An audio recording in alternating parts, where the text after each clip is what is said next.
Olá, muito bem.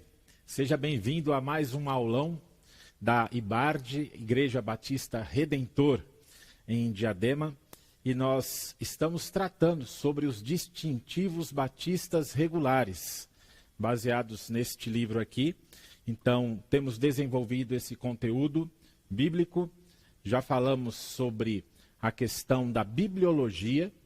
Também, na última vez, falamos sobre a teologia.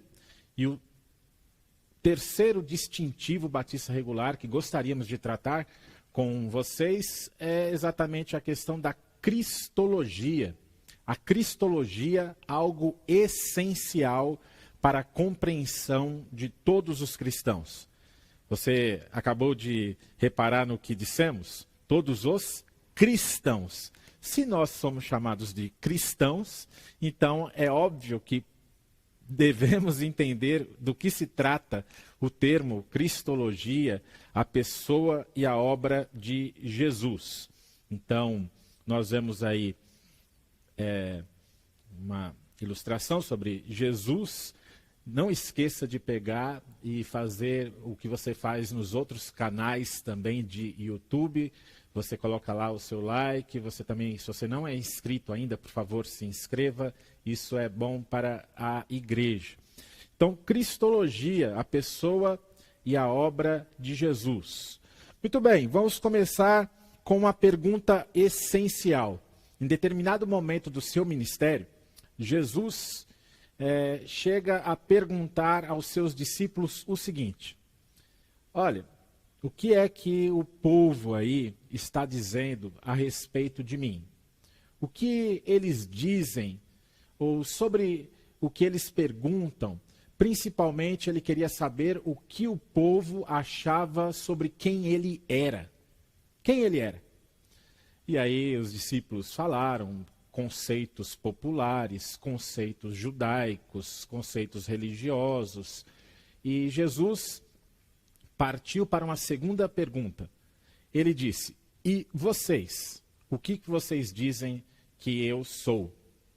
Muito bem, isto é essencial para qualquer pessoa na face da terra. Muitos conhecem sobre Jesus, já ouviram falar sobre Jesus. Na realidade, a história e ficou marcado por muito tempo assim, e é só nos últimos tempos que isso deve não estar tendo uma tentativa de mudança, mas por muito tempo a história foi conhecida e marcada como antes e depois de Cristo. Então, muitas pessoas conhecem sobre Jesus, sobre a história de Jesus, mas quem é Jesus para elas? Isso faz toda uma diferença. Eu quero dizer, biblicamente, que isso faz uma diferença, inclusive, para a eternidade. O fato de como nós conhecemos Jesus e o que ele é para nós e o que ele fez para nós. Muito bem, a pessoa e a obra de Jesus. O conceito teológico apontado nesse livreto, os distintivos dos batistas regulares, ele aponta e diz o seguinte: ele fala que Jesus Cristo é a segunda pessoa da triunidade divina, ou trindade, e é o eterno Filho de Deus.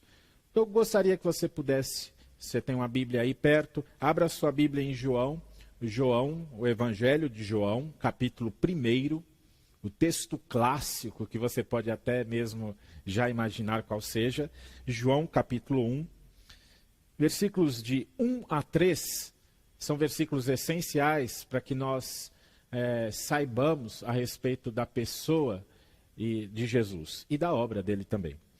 No princípio, aquele que é a palavra já existia.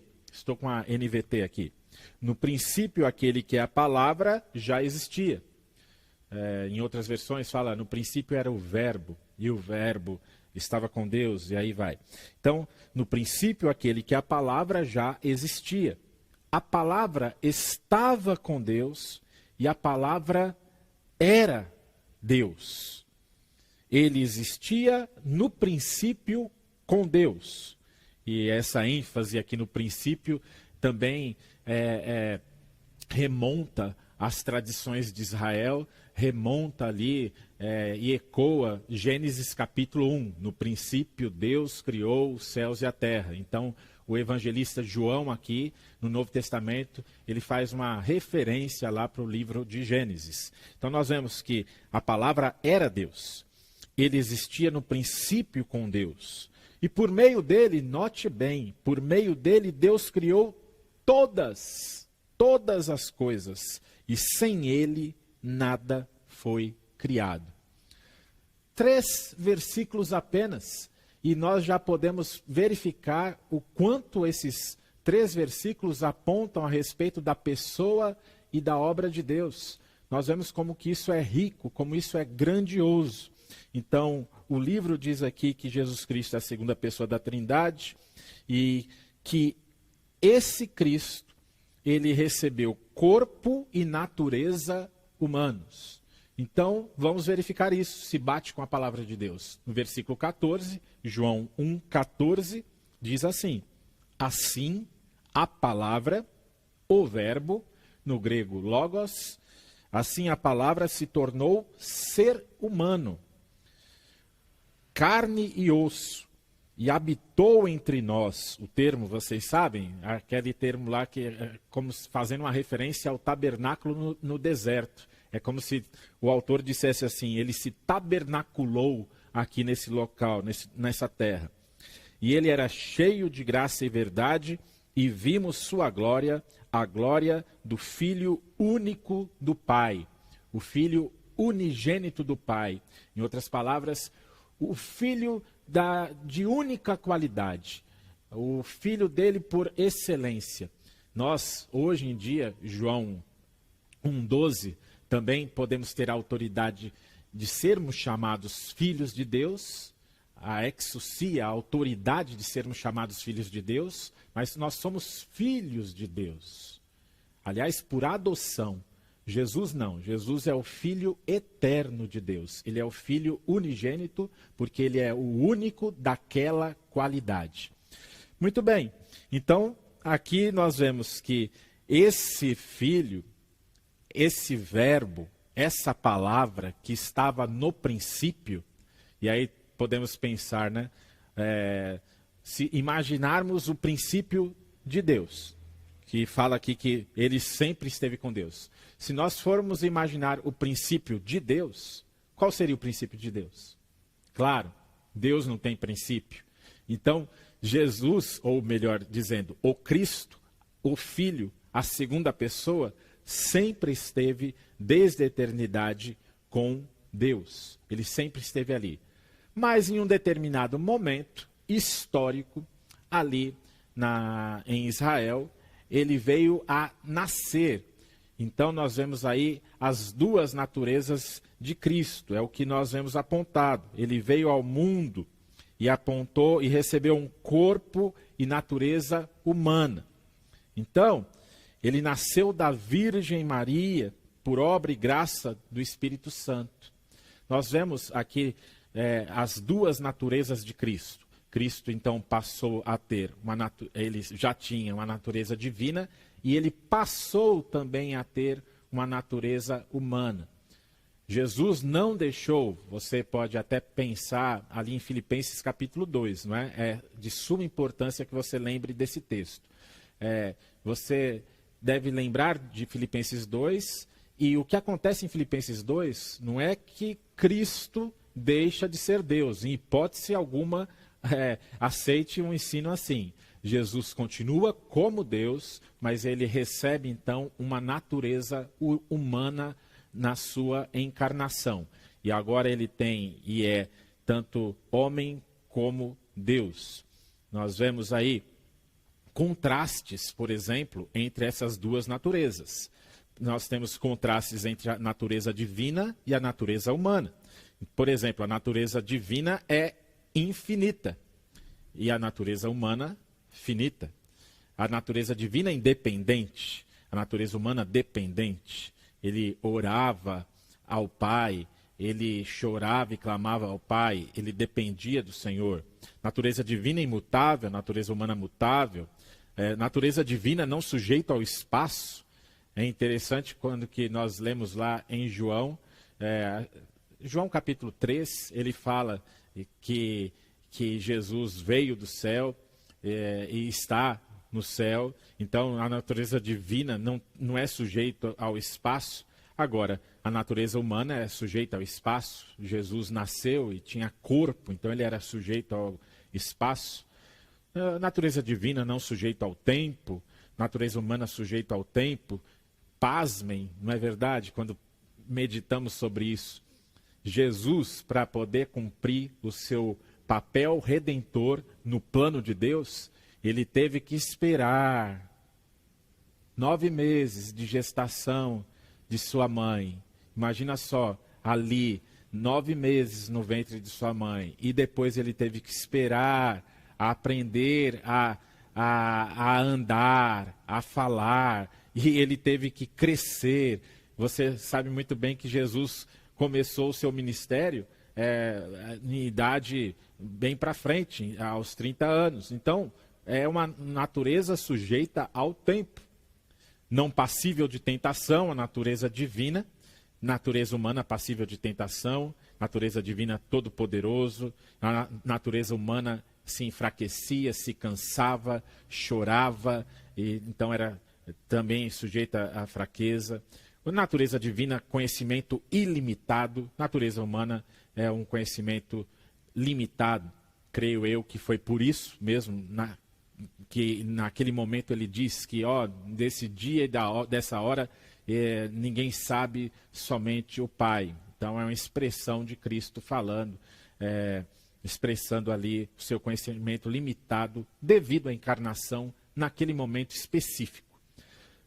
Muito bem, indo para frente, nós vamos ver que tudo isso aí deu muito problema. Daqui a pouco nós vamos ver que muitas controvérsias durante a história da igreja a respeito da natureza de Cristo, mas também outras coisas ressaltadas aqui nos distintivos batistas regulares. Jesus, é dito aqui que ele veio consumar a obra da redenção nos seres humanos através do seu sacrifício santo e substitutivo. Então, Cristo veio com um propósito. Cristo já veio com essa missão de morrer, ser um substituto, ter uma morte substitutiva, uma morte que trouxesse a redenção para a humanidade. Também após a sua morte, ele ressuscitou, subiu aos céus. Então, crer na Bíblia é crer na história por completo. Crer na palavra de Deus não é espiritualizar as passagens, não é alegorizar as passagens. Então, tem muita gente que crê em algumas histórias de Jesus, mas quando chega a parte sobrenatural, eles pegam e tiram. Falam que é uma casca e que você tem que ir para o cerne. Isso não serve. Ou você aceita a palavra de Deus com a boa interpretação, ou você rejeita. Então, para você realmente ser bíblico, você precisa crer que esse Cristo, de fato, ele viveu, ministrou, morreu, mas depois também ressuscitou ao terceiro dia. E você precisa crer na morte substitutiva dele, de fato, por pecadores. Então, ele é o único mediador entre Deus e o homem, de acordo com 1 Timóteo 2, 5 e 6. Nós vemos a dificuldade da humanidade entender isso, porque o homem sempre está disposto a fazer o seu próprio caminho. Fazer ali, colocar uma escada que chegue até o céu. E geralmente essa escada é curta, não chega até Deus. Ou então, a maior parte da humanidade quer ganhar o céu ou quer ganhar um outro patamar, um patamar elevado, um outro plano espiritual. A maior parte da humanidade quer alcançar isto através de boas obras. E Jesus Cristo aqui nos ensina que ele é o único mediador. Paulo ensinando ali na carta a Timóteo. Certo? Hoje é ele que intercede pelos santos, Hebreus 4, 14 a 16. Nós vemos muitas religiões onde as pessoas buscam alguns seres, alguns ensinamentos, alguns santos, para que esses possam interceder por nós. Enquanto que a palavra de Deus é bem clara. Um dos ministérios atuais de Jesus Cristo é interceder por você, você salvo, você filho de Deus, você seguidor, discípulo de Cristo. Então, ele intercede pelos santos, também ele é cabeça da igreja, tudo isso se refere à cristologia. Em outras palavras, Jesus Cristo, para nós, tem uma visão central. Nós olhamos para as Escrituras e nós sabemos que as Escrituras apontam várias e várias vezes para a pessoa e para a obra de Cristo Jesus.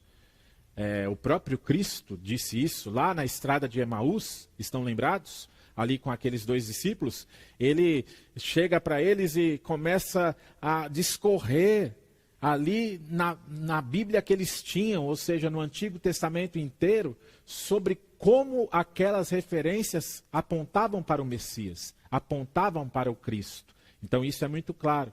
Também quando ele censurou fariseus, ele disse o seguinte: olha, vocês estudam, vocês examinam as Escrituras, e essas Escrituras testificam de mim. Só que eles não estavam enxergando isso. Então, veja bem, a cristologia é essencial para nós compreendermos a nossa fé, para nós compreendermos a própria palavra de Deus. E, conforme já vimos na teologia, várias confusões aconteceram ao longo dos séculos, onde que a doutrina de Cristo foi atacada. A doutrina de Cristo foi... houve uma confusão geral. Por exemplo, vamos dar alguns exemplos aqui. Ali, Ário, o arianismo, que hoje em dia é refletido nas Testemunhas de Jeová, ele foi um diácono ou um presbítero lá em Alexandria, que propôs a doutrina chamada arianismo, pautada nele mesmo, a doutrina humana, que ele defendia o quê? O Logos e o Pai não eram da mesma essência. Estão lembrados da leitura de João 1, de 1 a 3? Ele estava com Deus e ele era Deus. E aí Ário quer dividir isso. Fala, não é a mesma coisa. E aí ele defendeu, ele foi um passo a mais. Ele falou assim, o Filho, na realidade, é uma criação do Pai. Então, Cristo foi uma criação do Pai. E houve um tempo em que o Filho ainda não existia. E aí ele descambou mesmo. Ele quis dizer que o Cristo, o Filho eterno, Salmo 2 fala que o Filho é Filho eterno. Mas Ário não aceitava isso. Olha, se Ário dissesse assim, houve um tempo em que Jesus não existia, podemos até entender, porque houve esse tempo. Lá na eternidade havia somente quem? Pai, Filho, Espírito Santo. É somente na encarnação que Cristo assume essa identidade de Jesus Cristo. Ou seja, ele tem lá RG, ele tem CPF, ele tem identidade humana, por assim dizer, você entende? Então, ele foi registrado, foi até o anjo que disse, o anjo falou, desculpe, o anjo mencionou, e ele será chamado Jesus, porque ele salvará o seu povo dos seus pecados. Mateus 1, 21. Então nós temos aí essa possibilidade. Jesus assume essa natureza humana, ele passa a ser Jesus, homem, somente na encarnação. Mas essa segunda pessoa da Trindade é, de fato, sem dúvida alguma, pré-existente. Ele é o Filho, ele é a segunda pessoa da Trindade, ele sempre esteve com o Pai, de acordo com o Evangelho de João 1, de 1 a 3. Muito bem, então o Ário estava errado e as Testemunhas de Jeová também o fazem. Hoje eles erram demais nisso.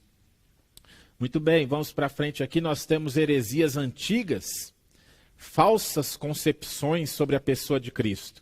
Vou passar só citar, aqui ele também, o livreto cita rapidamente, é o que eu vou falar, não dá para nós entrarmos nesse tempo limitado nos detalhes. Mas o que acontecia? Acontecia que homens se levantavam e começavam a perverter o ensino bíblico a respeito de Jesus. Eles não entendiam essa questão de natureza humana, natureza divina, essa questão de homem-Deus, Deus-homem. É verdade, gente. É muito difícil. Mas nós precisamos nos pautar pelas Escrituras e não começar a inventar mais dificuldades ainda. Então nós temos aí, por exemplo, o docetismo, que fala ali que Cristo não encarnou plenamente. Então, eles negavam ali a natureza humana de Cristo. Então, ele só tinha uma aparência ali, é o que os docetas ensinavam. Apolinarianismo, bispo de Laodiceia, dizia que Cristo Logos, a alma divina, tomou o lugar da alma humana. Então, foi como que uma substituição. De novo, confusão. Outras vertentes, por exemplo, o eutiquianismo é citado aqui, que esse monge de Constantinopla, chamado Eutiques, ele afirmava que a natureza divina absorveu a natureza humana. Então, Cristo não tinha mais natureza humana. E aí, Cristo, após a união, possuía totalmente a natureza divina e apenas se revestia de carne humana. E aí essa ideia foi totalmente rejeitada lá em 451, no concílio de Calcedônia. Outras ideias, o ebionismo. Ebion é uma palavra, o ebion é uma palavra hebraica que significa pobre, necessitado. E aí Jesus era um profeta extraordinário que se identificava com os pobres, mas ele não era Deus, sendo filho natural de José e Maria. Então, nós vemos aí que isso vai sendo reavivado de tempos em tempos, pelo unitarianismo, pelos teólogos liberais, pela teologia da libertação. Isso quer dizer que certas pessoas anulam totalmente a natureza divina de Cristo Jesus. E isso é fatal. Porque se você não entende Jesus como Deus, você não entende o Evangelho, você não entende quem foi Cristo. Se Cristo só foi um homem normal, como qualquer outra personagem histórica, o Evangelho vai por água abaixo. E como Paulo diz em 1 Coríntios 15, nós seríamos como que os mais miseráveis entre os homens. Indo para frente, também nós temos o nestorianismo. Ele fala que são naturezas incompletas, quando se unem forma a natureza completa. Então, naturezas completas não podem se unir. Portanto, as duas naturezas em Cristo são duas pessoas unidas somente por suas vontades. Então, o que o nestorianismo ensinava é que, na realidade, existia duas pessoas no mesmo homem. Então, complicou mais ainda. Então, várias confusões aí, não vamos tratar desses, mas sabelianismo também. Só vou deixar aqui um pouquinho, se você quiser ler, dá um pause aí no vídeo, você pode ler. Então, tem sabelianismo e tem modalismo. Também são outras dificuldades aí que foram levantadas. Mais para frente, também nós vemos só um resumão. Tá certo? E nesse resumão, o que a gente vê? Nesse resumão, a gente vê que, ora, a pessoa nega a natureza divina, ora, nega a natureza humana. Ou então faz uma confusão errada das duas. Muito bem. Indo para frente, só deixar aí um pouquinho também, se você quiser pausar no vídeo, principais heresias acerca da cristologia. Então você vai ver nesse quadro as heresias, vai ver a época das heresias, vai saber o que eles negavam, você vai ter uma explicação, você vai ver por que eles foram condenados e qual que é o argumento contra. e os principais opositores. Esse material aí é daquele livro muito útil, se você encontrar esse livro, pode comprar, Teologia Cristã em Quadros. É lá da editora Vida, lá do ano 2000. Muito bem. Indo para frente, falando de Cristo ainda. Ao longo dos séculos, conforme já dissemos na outra aula, desenvolveram-se concílios. Então, de Niceia, de Éfeso, de Calcedônia, cada concílio ia tratando do quê? Os bispos ali se reuniam para poder tratar das heresias que surgiam.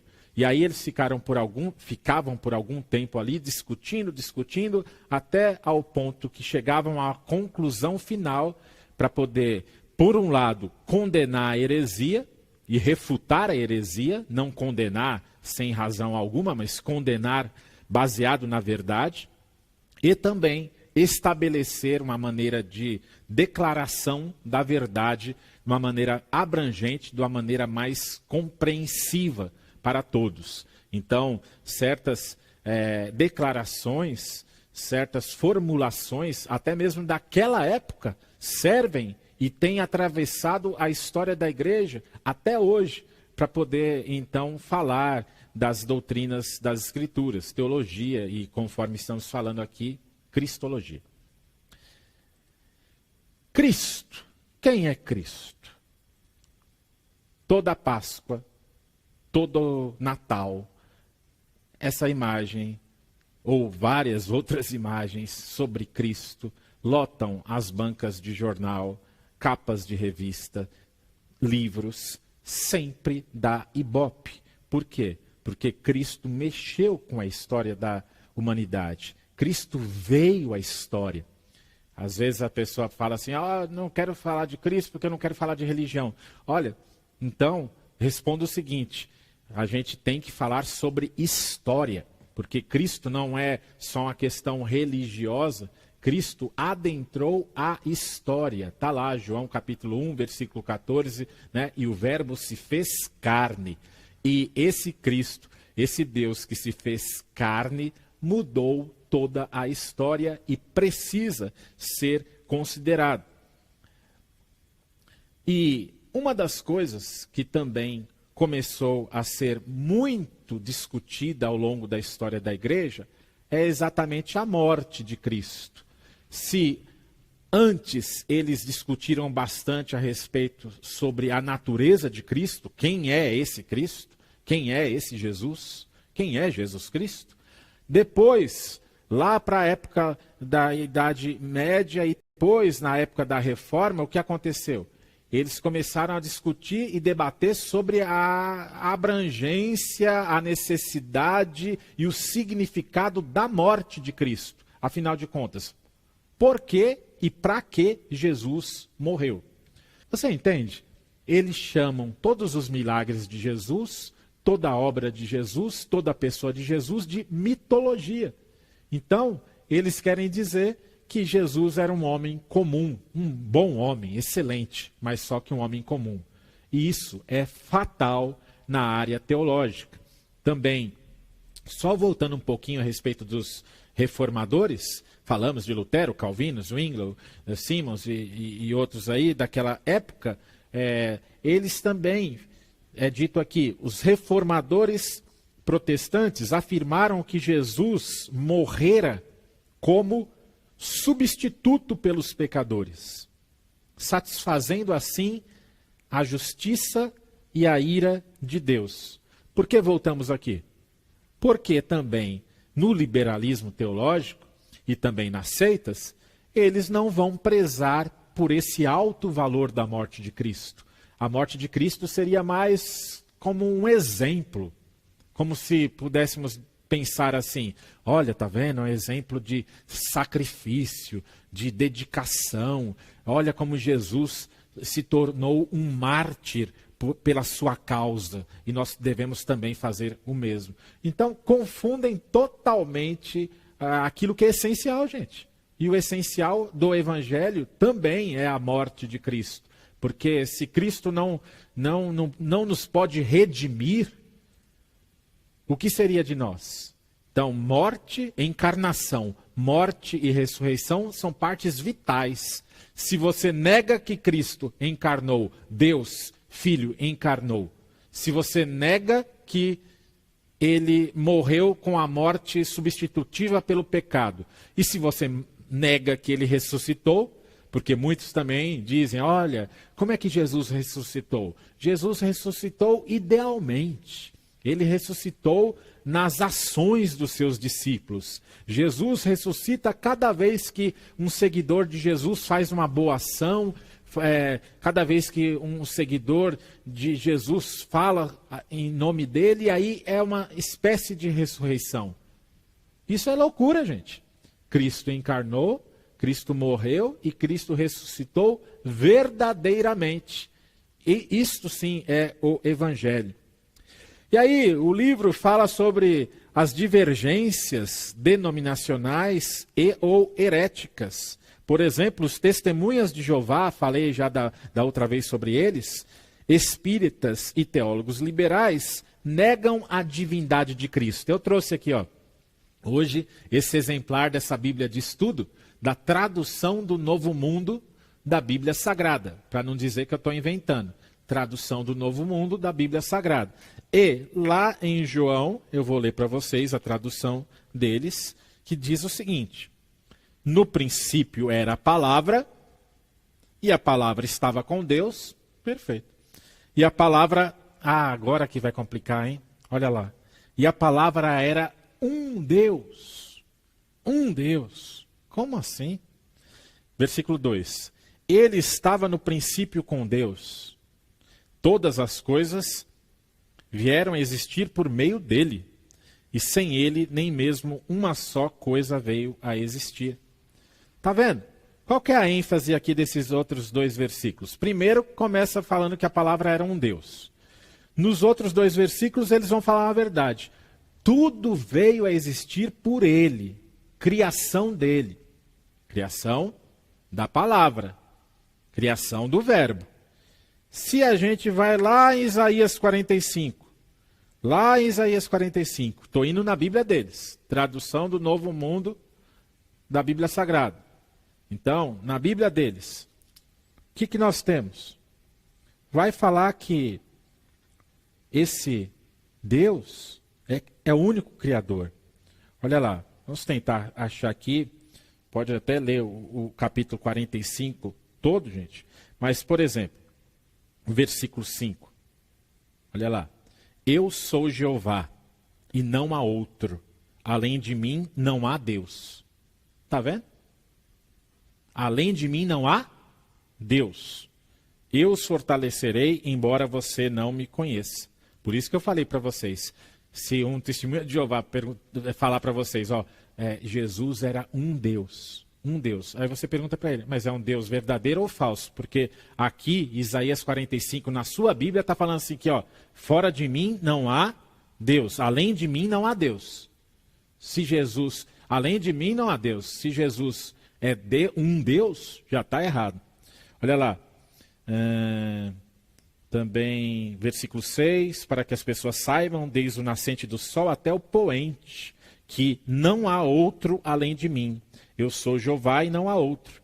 E aí vai começar a falar também de criação, gente. Vai falar que o próprio Jeová cria tudo, tá certo? Por exemplo, assim diz Jeová, o Santo de Israel, aquele que o formou. Eu fiz a terra, versículo 2, eu fiz a terra e criei o homem sobre ela. Interessante, né? Lá em João 1 fala que o verbo, a palavra que criou tudo. E aqui está falando também, Isaías 45 fala, eu fiz a terra e criei o homem sobre ela. Estendi os céus como as minhas próprias mãos. Então, a obra da criação bem clara aqui.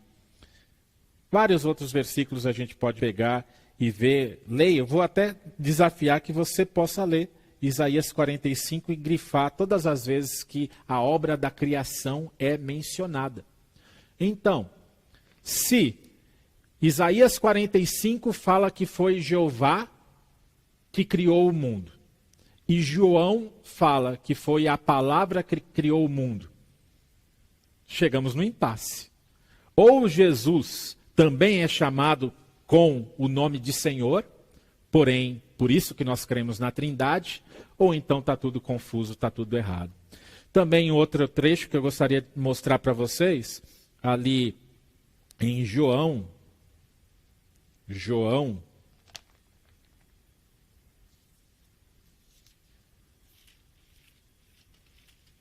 12,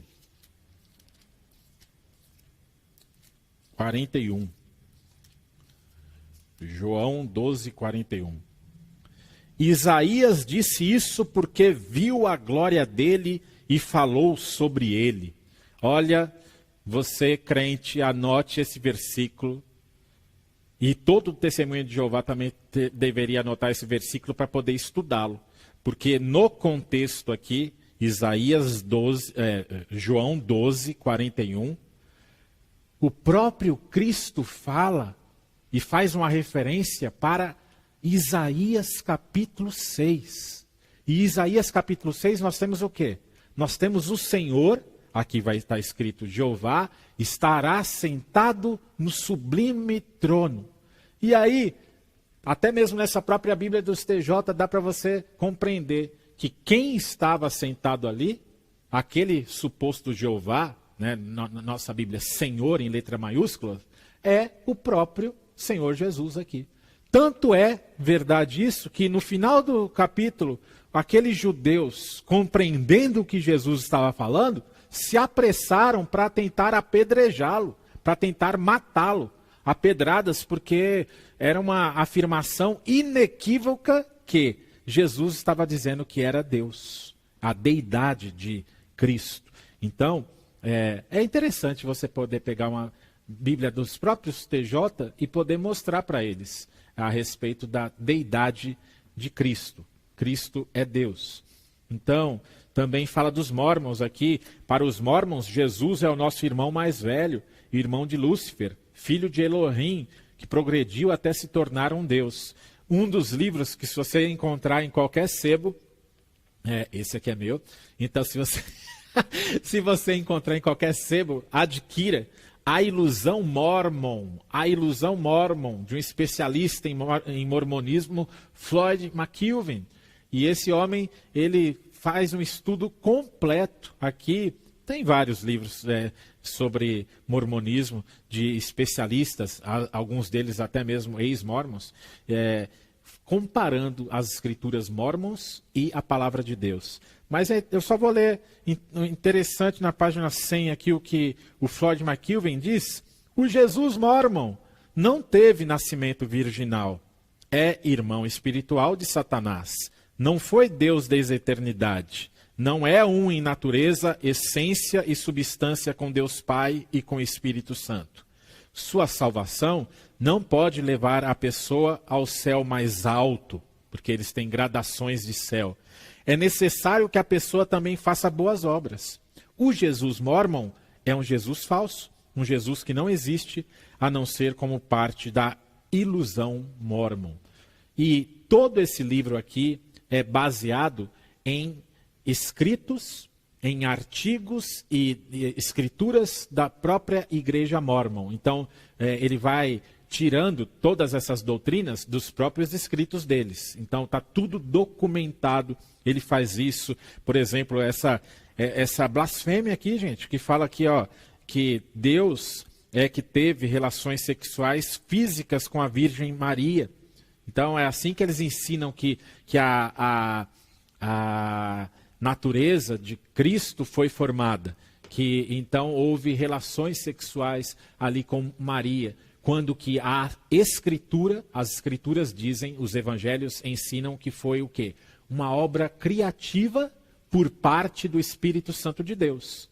Não foi relações físicas, mas conforme o Espírito Santo participou lá da obra da criação, Gênesis 1, 2, e aí vai, também a pessoa, a natureza, o corpo de Cristo foi formado no ventre de Maria através da obra criativa do poder miraculoso do Espírito Santo. Tá vendo, gente? Como que vai se formando confusões a respeito de Cristo? As pessoas querem falar que é tudo a mesma coisa, mas não são. Por exemplo, o Espiritismo fala que Jesus é o nosso irmão maior. Como assim? Eles querem transformar Jesus em mais um entre várias entidades. Então tem várias entidades ali com seus poderes, muito parecido com a mitologia greco-romana, né? Então tem todas as entidades espíritas, e aí o que entre elas vai ter um que se assemelha ou vai ser correspondente a Jesus. Gente, não é isso que a gente vê na Bíblia. O Cristo da Bíblia é Senhor, é Criador, é absoluto, é um com o Pai e com o Espírito Santo. Aqui o livro também fala sobre a Igreja Católica Romana, que afirma as doutrinas ortodoxas sobre a pessoa de Jesus. E isso é bom. É interessante quando você vai ensinar sobre trindade, triunidade, há obras católicas fantásticas sobre a triunidade. Então, sobre trindade, é uma bênção poder se servir desses ensinos. Eu tenho mesmo alguns livros que falam a respeito sobre a trindade e são fiéis, são ortodoxos. Mas, e aí infelizmente tem esse mas, né? Mas ensina que Jesus não é o único mediador entre Deus e os seres humanos, conforme nós vimos lá Paulo ensinando. Existindo também outros santos, né? Eles dizem que esses santos têm um suposto depósito de boas obras. Eles são pessoas tão boas e viveram vidas tão puras que eles têm um depósito de boas obras, e é por isso que eles podem também interceder por você. Mas só que nós vemos que isso é impossível de acordo com a palavra de Deus. Depois que uma pessoa sai dessa terra, eles não ficam aí como espectadores desse mundo. Igual muitas vezes nós vemos popularmente pessoas falando assim: olha, vele por mim, meu pai partiu, minha mãe partiu, minha parente partiu, mas agora ele vai me vigiar, agora ele vai velar por mim, agora ele vai cuidar dos meus passos. Gente, isso não é encontrado em local nenhum das Escrituras. Se tem alguém que pode velar por você do alto, é somente a pessoa de Cristo. Nós vimos lá em Hebreus que ele intercede por nós. Paulo também ensinando que ele é o único mediador entre Deus e o homem, Jesus Cristo, homem. Cristo, Deus, Cristo, homem. Então, meus irmãos, nós vemos aqui o terceiro distintivo dos batistas regulares, é a cristologia. Se qualquer denominação falhar na cristologia, ela vai afundar. Vai afundar porque vai acabar virando uma seita, vai virando uma heresia, e aí é difícil, é complicado até você voltar desse abismo aí. Então, cheque novamente esse estudo, leia livros bons sobre cristologia, você deve encontrá-los. Eu sugeri outro dia um deles mesmo, aquele A Divindade de Cristo, de Josh McDowell e Bart Larson. Procure, editora Candeia, e vários outros livros que você pode achar também sobre cristologia. É um assunto vital. E que Cristo te abençoe e que Deus nos abençoe a todos. E vamos aguardar até a próxima live. Deus te abençoe.